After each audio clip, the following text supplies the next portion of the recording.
بسم اللہ الرحمن الرحیم۔ جماعت دہم کے عزیز طلبہ و طالبات، السلام علیکم۔ میں پروفیسر طارق نعیم بدر، شعبہ اردو دا کنسیپٹ اکیڈمی اسلام آباد آپ سے مخاطب ہوں۔ عزیز بچوں، پچھلے لیکچر کے دوران، پچھلی کلاس کے دوران سبق ہم نے شروع کیا ہوا تھا اردو ادب میں عید الفطر، جو تقریباً آدھا ہم پڑھ چکے، اور آدھے پہ انشاءاللہ آج ہم بات چیت کریں گے، ساتھ ساتھ اس پہ بات بھی کریں گے، میں پڑھوں گا بھی، آپ توجہ سے سنیے، الفاظ کے معنی اپنے پاس نوٹ بک پہ لکھیے، کوئی تشریح طلب بات ہے، کوئی بات سمجھ نہیں آتی، کوئی پوائنٹ ہے تو وہ نوٹ کر لیں، لکھ لیں اپنے پاس، اس پہ بھی انشاءاللہ ہم بات کریں گے۔ میٹنگ ہوتی ہے ہماری جمعے والے دن، آپ سوال لے کے آیا کریں، سوال پوچھا کریں، انشاءاللہ میں آپ کے تمام سوالوں کے جوابات دینے کے لیے یہاں پہ موجود ہوں۔ تو سبق کی طرف آتے ہیں، صفحہ نمبر 43 ہے، 43 پہلا ہی پیراگراف ہے، جہاں ختم ہو رہا ہے یہ، اس کے بعد ہے کہ ان نثر پاروں کے اثرات ہماری شعری رفایات پر بھی پڑے ہیں۔ وہ جن کتابوں کا ذکر اوپر ہوا کہ یتیم شہزادے کی عیدگاہ ماں غریباں کوئے تو، حسن نظامی کے موضوعات، عصمت رفتہ کی یاد، مسلمانان ہند کی عید، یہ ان میں اگر کوئی شاعری ہے تو بھی اور نثر ہے تو بھی، اس کے جو اثرات ہیں، جو ان لوگوں نے یہ کتابیں لکھی، ان کے اثرات بھی ہماری جو شعری روایات ہیں اردو کی، اس پر بھی پڑے۔ حال ہی کی نظم تہنیت عید الفطر میں خوشی کے جذبے کی عکاسی کے علاوہ عید کو مذہبی اقدار سے بھی ہم آہنگ کیا گیا ہے۔ ہم آہنگ کے معنی ہم آواز۔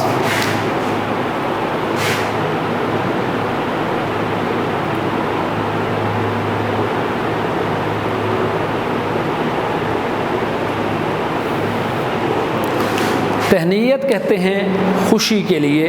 خوشی کی خبر دینا، خوشی پہ مبارک دینا، تو تہنیت عید الفطر، عید الفطر کی جو تہنیت لکھی ہے، نظم لکھی ہے، عید الفطر کی جو مبارکباد دی ہے، اس میں صرف خوشی کے جذبات کا اظہار نہیں کیا، بلکہ اس میں مذہبی اقدار کے حوالے سے، مذہبی تعلیمات کے حوالے سے بھی عید الفطر کی جو کہہ لیں اہمیت ہے، اس کو بھی اجاگر کیا گیا ہے، یعنی اس کو مذہبی اقدار کے حوالے سے بھی اس کی تشریح آپ کی نظم میں کی گئی۔ ماہ سیام گیا اور روز عید آیا، خوشی کی عید کا حق ہر کوئی بجا لایا، کیا ہے شکر خداوند روزہ داروں نے کہ اپنے صبر کا انعام ہم نے بھر پایا۔ تو ایک ہی لفظ ہے ماہ سیام، جو مشکل ہے، ماہ کے معنی مہینہ، سیام کے معنی روزے، روزوں کا مہینہ۔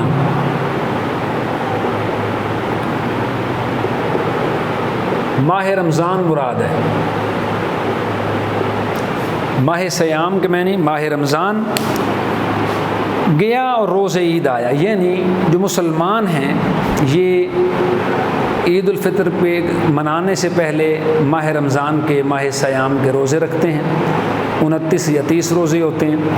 اور جب یہ روزے مکمل ہو جاتے ہیں، شوال کا چاند نظر آ جاتا ہے، تو پہلی شوال کو عید الفطر منائی جاتی ہے، اور اس کے حوالے سے بات چیت ہے۔ یہ کچھ حصہ ہے جو حالی کی نظم ہے تہنیت عید الفطر، اس کا، جس میں مولانا الطاف حسین حالی نے یہ ذکر کیا ہے کہ ایک تو خوشی کی بات ہے کہ ماہ رمضان چلا گیا اور رمضان کے مہینے میں ہم نے روزے رکھے، اور آج خوشی کا عید کا روزہ آ گیا، اور ہم اللہ تعالیٰ کا آج شکر ادا کریں گے کہ اس نے ہمیں رمضان کے روزے رکھنے کی توفیق بخشی، عبادتیں کرنے کی توفیق بخشی، برائیوں سے بچنے کی توفیق بخشی، عبادتیں کرنے کی توفیق بخشی۔ خوشی کی عید کا حق ہر کوئی بجا لایا۔ نبی کریم صلی اللہ علیہ وآلہ وسلم کی حدیث مبارکہ ہے کہ روز عید جو سب سے اہم ضروری کام ہے وہ عید کی نماز پڑھنا ہے، معنی اللہ تعالیٰ اس روز جو روزے دار ہوتے ہیں، جنہوں نے پورا مہینہ محنت کر کے روزے رکھے ہوتے ہیں، اللہ تعالیٰ ان کو انعام تقسیم کرتا ہے۔ اور انعام کیا ہے کہ اللہ تعالیٰ فرماتے ہیں فرشتوں، یہ لوگ جو عیدگاہ میں اکٹھے ہوئے اور ان لوگوں نے میری خوشنودی حاصل کرنے کے لیے ماہ رمضان کے روزے رکھے، نمازیں پڑھیں، تراویح پڑھی، عبادتیں کی، برائیوں سے بچے، نگاہ کا روزہ، ہاتھ کا روزہ، منہ کا روزہ، ہر چیز کا روزہ رکھا، گواہ ہو جاؤ کہ میں ان کو انعام کے طور پہ میں نے ان سب کو معاف کر دیا، میں نے بخش دیا، ان کے سارے گناہ معاف کر دیے۔ کیا ہے شکر و خداوند روزہ دار، خدا کا شکر ادا کیا روزہ داروں نے کہ اپنے صبر کا انعام ہم نے بھر پایا۔ اللہ تعالیٰ نے ہمیں ہمارے انعام سے وہ صبر جو ہم نے 16 گھنٹے کا طویل روزہ رکھا، گرمیوں کی شدت کی وجہ سے پیاس کی شدت کو برداشت کیا، بھوک کی شدت کو برداشت کیا، تو آج اللہ تعالیٰ نے ہمیں اس کا انعام دے دیا۔ اقبال کے ہاں ہلال عید صرف ہمیں خوشی ہی نہیں کرتا، ہماری ہنسی بھی اڑاتا ہے۔ مزاحیہ ہے، یتیموں کی عید کے بارے میں بھی اقبال اپنے رویے کی عکاسی کرتے ہیں، جس پر نثر نگار بھی خامہ فرسائی کرتے ہیں۔ بات کرنا، خامہ فرسائی کے معنی اپنی رائے دینا، اپنی بات کرنا۔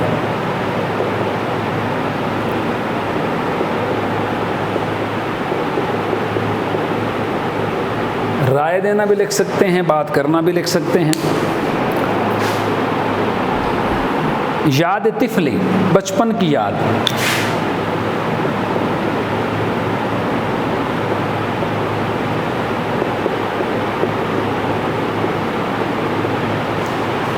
بچپن کی یاد، یاد طفلی کو عید کے چاند کی تصویر کشی، تصویر کھینچنا پر مجبور کرتی ہے اور منظر کشی والے رجحان کی طرف مائل ہو جاتے ہیں۔ رجحان کہتے ہیں جھکاؤ کو، مائل کے معنی توجہ دینا۔ میں لکھ دیتا ہوں، آپ بھی لکھیں۔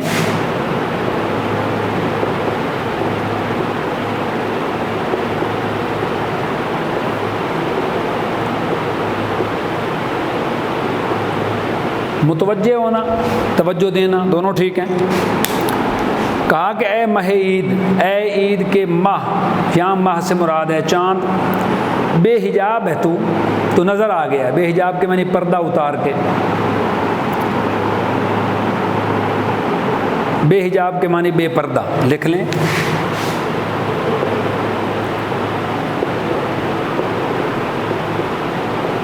مطلب ہے کہ چاند جب نظر آتا ہے تو بے پردہ ہوتا ہے، ہم سب اس کو دیکھ رہے ہوتے ہیں۔ بے حجاب ہے تو حسن خورشید کا جواب ہے تو ایک خوبصورت چاند کا، ایک خوبصورت سورج کی مانند اس کا جواب ہے تو کمند غزال شادی ہے۔ کمند کے معنی ہوتا ہے پڑاؤ ڈالنا، قبضہ کرنا۔ غزال عربی زبان میں ہرن کو کہتے ہیں۔ کمند غزال،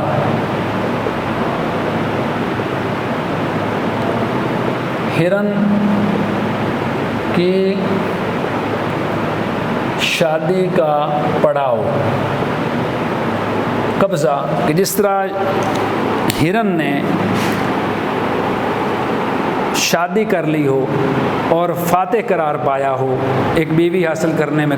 کامیاب ہو گیا ہو۔ لذت افزائے شور طفلی ہے، لذت افزا، مزہ دینے والا،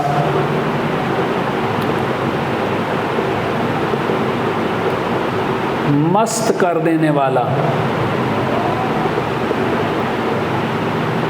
طفلی بتا دیا، بچپن کو کہتے ہیں۔ شور طفلی ہے، شاعر کہتا ہے کہ بچپن کی یاد مجھے آتی ہے جب میں تجھے اے چاند، ماہ عید، ماہ چاند، میں عید کے چاند جب میں تمہیں دیکھتا ہوں تو مجھے بچپن کے وہ زمانے یاد آتے ہیں کہ جب چاند ہم بچپن میں چھت پہ چڑھ کے دیکھا کرتے تھے، تو اس کی جو خوبصورتی ہے اس کی وجہ سے ہم جو شور مچاتے تھے، پٹاخے چھوڑتے تھے، وہ جو رونقیں تھیں، اے ہلال عید، اے چاند، تجھے دیکھ کے مجھے اپنا بچپن یاد آ جاتا ہے۔ مجموعی طور پر عید الفطر سے متعلق موضوعات ہماری شاعری کے بنیادی رخ کو ظاہر کرتے ہیں۔ 2-3 رخ ہیں۔ پہلا ہے کہ عید کے چاند کو مناظر کے حوالے سے بیان کرنے کا رجحان، منظروں کو چاند سے ملا کے بیان کرنے کا جو رجحان ہے۔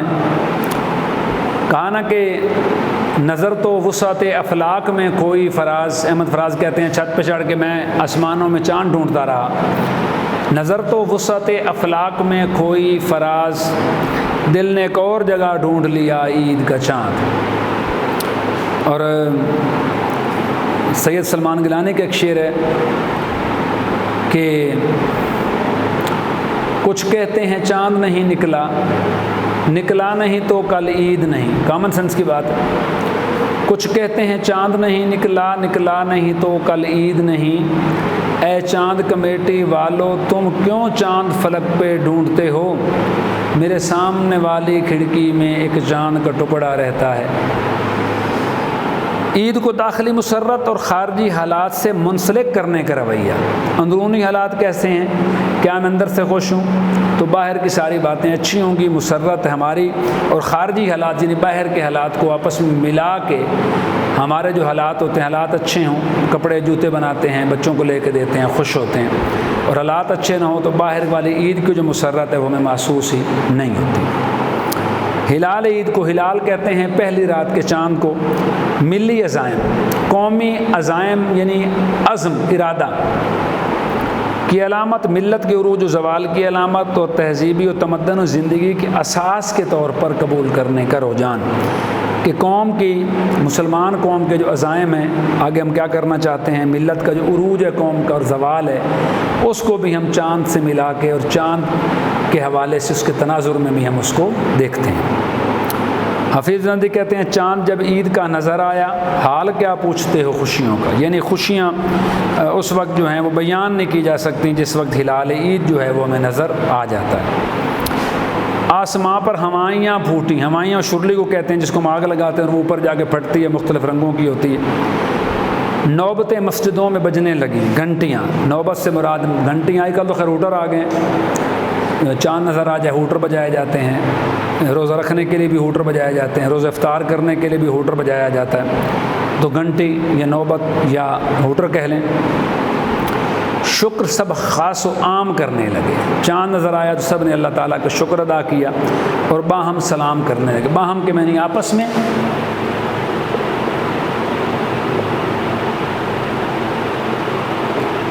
آپس میں سلام دعا کرنے لگے۔ عبد المجید سالک صاحب کا ایک شعر ہے، ہلال عید کے گردوں پہ آمد آمد ہے، عید کے چاند کی گردوں پہ، گردوں کے معنی آسمان، یہ گردوں نہیں ہے، یہ گردوں نہیں ہے، یہ گردوں ہے۔ ہلال پہلی رات کے چاند کو کہتے ہیں۔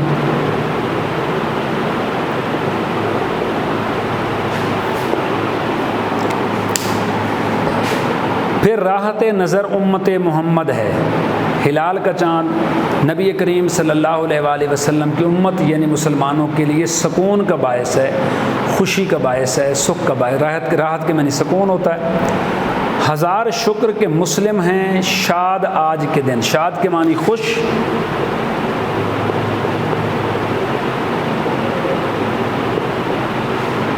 شاد کے معنی خوش،